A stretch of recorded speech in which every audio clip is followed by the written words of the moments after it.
Hello, good morning. It's Penny here. How are you all doing this morning?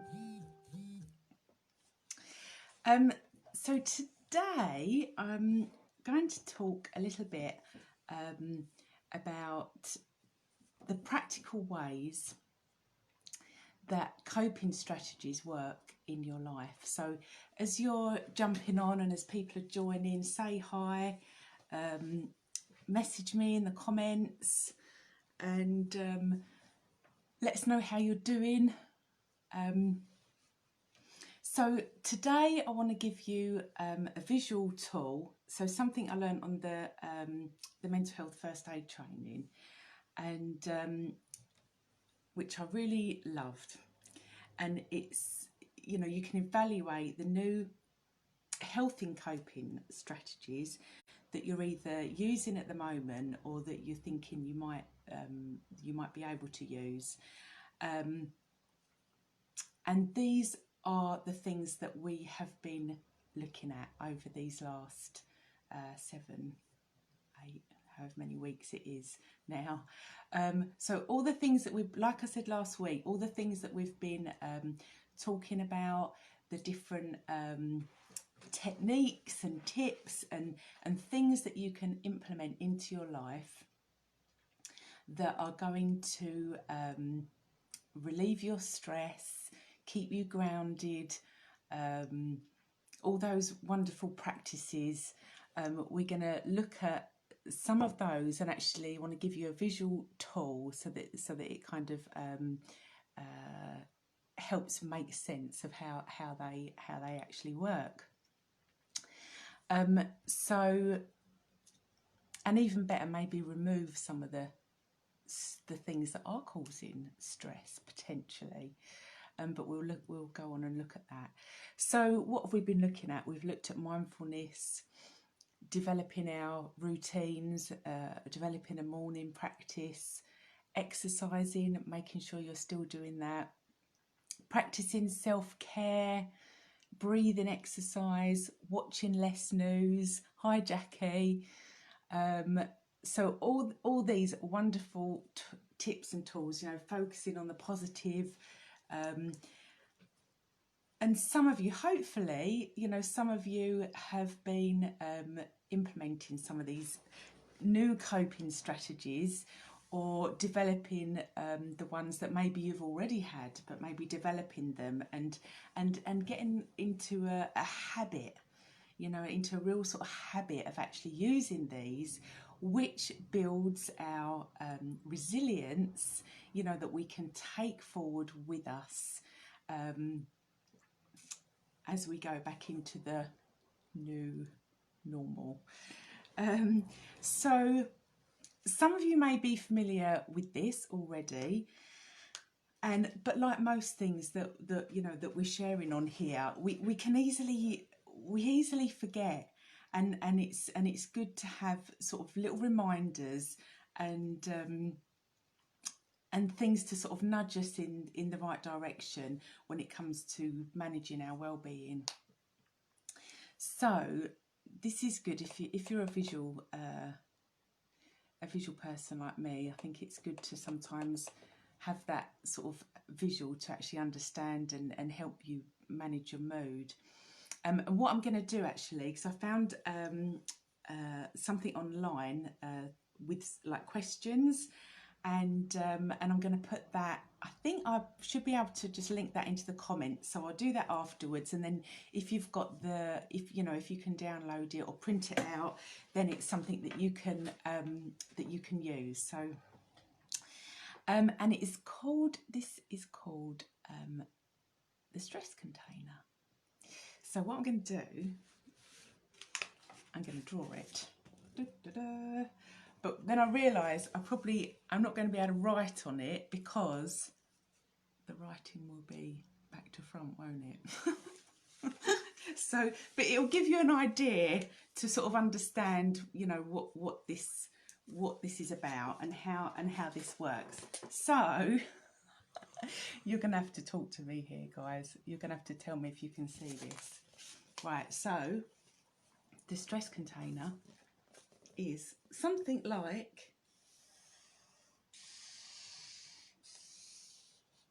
that. The one actually that I'm going to put in the comments is a rectangle, but that's okay. Shape doesn't matter. Hi, Debs. So anyway, in here, this is like your capacity, your resilience, your capacity to deal with stuff, and each of us has a different size container. So, you know, if we have learned how to get through things, and indeed we have overcome challenges and difficulties in our life, then this might be bigger for some of us, and smaller if you haven't learned healthy coping strategies, then that's going to be smaller. So that's something to bear in mind, because also resilience is something that you can learn and you can develop. And actually, just a little plug here, I'm actually doing a resilience workshop this afternoon, so at 1 o'clock. So write in the comments or sign up to that if you want to hear more about that. So basically this, so in here, this little container that is you, in here go all the stressors.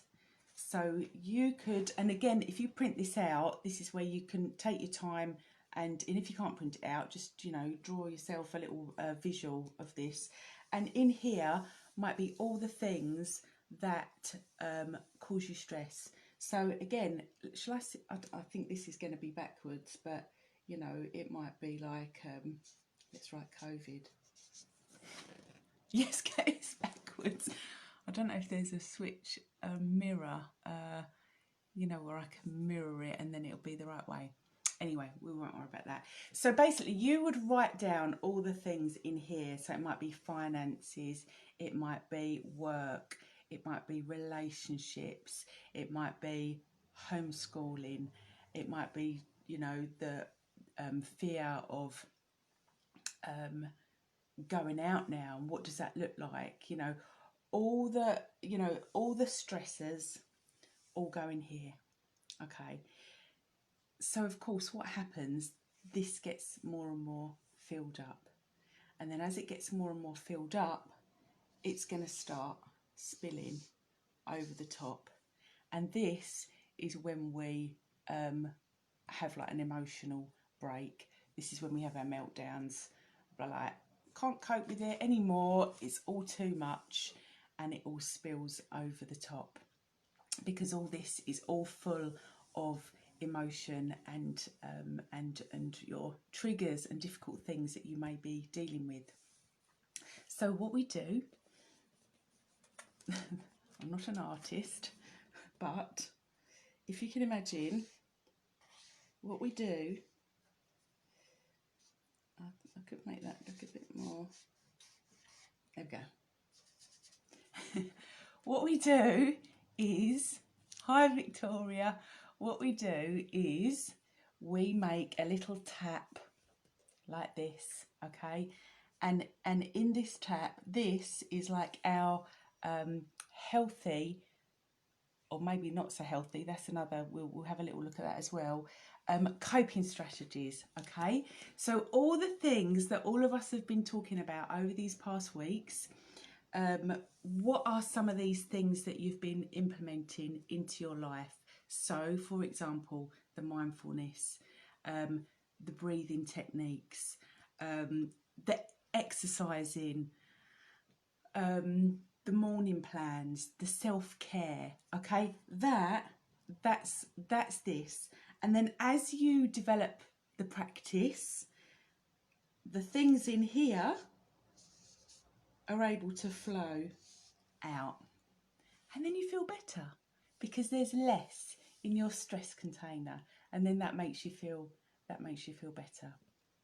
Okay, so this is really, I just love this, the sort of whole visual of it, because I know that when this is getting full up for me, and then I know how I start feeling, and then that's when I start becoming stressed and feeling a bit overwhelmed, and like I just need to just chill and go for a walk, whatever that thing is. You know that point in you, and so actually, to when you recognise that, to say, right, okay, I need to just have some time out now.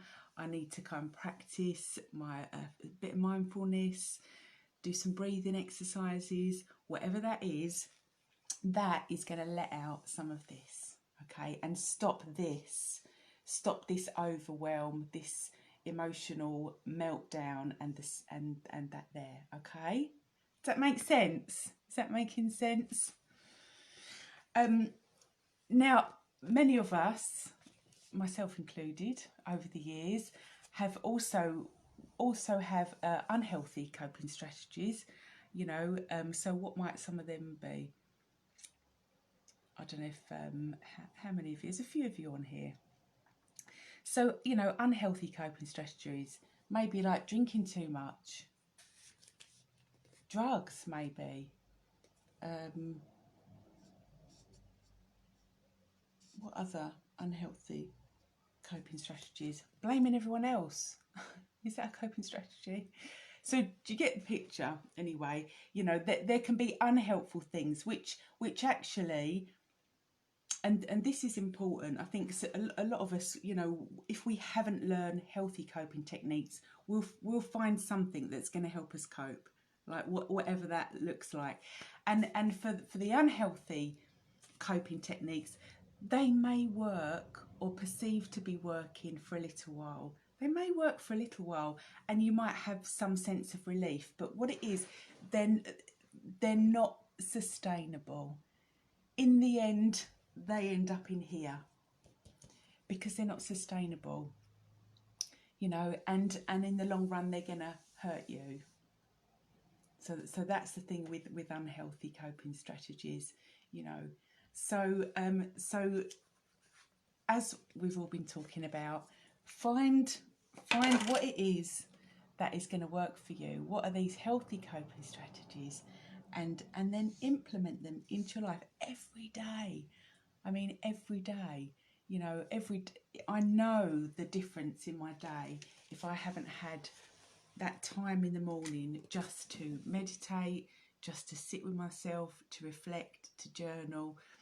And it makes such a massive difference to the rest of my day. So hopefully that's helped. I like having a visual for things. I think, yep, my stress container's getting too full. I can feel it. And we do, don't we? We feel it. And then it's like, right, we need that release. We need to switch on that tap, because that was the other thing with the unhealthy coping strategies. The tap, it's like the tap can get blocked eventually, and then that's when this grows and gets bigger, and there's definitely spillage then, you see. So the healthy ones keep the tap flowing. So we've got to keep our taps flowing. Does that make sense? So I'm going to be talking more about not necessarily about that, but other things about resilience in the workshop this afternoon. So and just, you know, what that means, and how we can actually develop it, because it is something that we develop, but many of us didn't actually learn to. We didn't necessarily learn that when we were younger, how to build our resilience. So hope that's made sense. Thank you, the few of you that have stayed on, and I hope you all have a really lovely day today, and and just have a little think about what. Oh, it does make sense. Great advice, brilliant. So you know, have a little think for yourselves about some of the things that we've talked about on here that you are either doing and using already, or that that you may think will be helpful for you, and I'll put the link to the one online, and it's got some questions, so that might be helpful as well. So you can actually fill it out, And then, you know, and as I say, if you can print it, all the better, and then you can have it as a visual for you to remind you, because we all need reminding of this stuff. We all need reminding. So thanks, Jackie. I'm glad it's helpful. So thanks for joining me, all you guys, and have a lovely day, and stay safe and stay alert. Be alert. Okay, bye for now.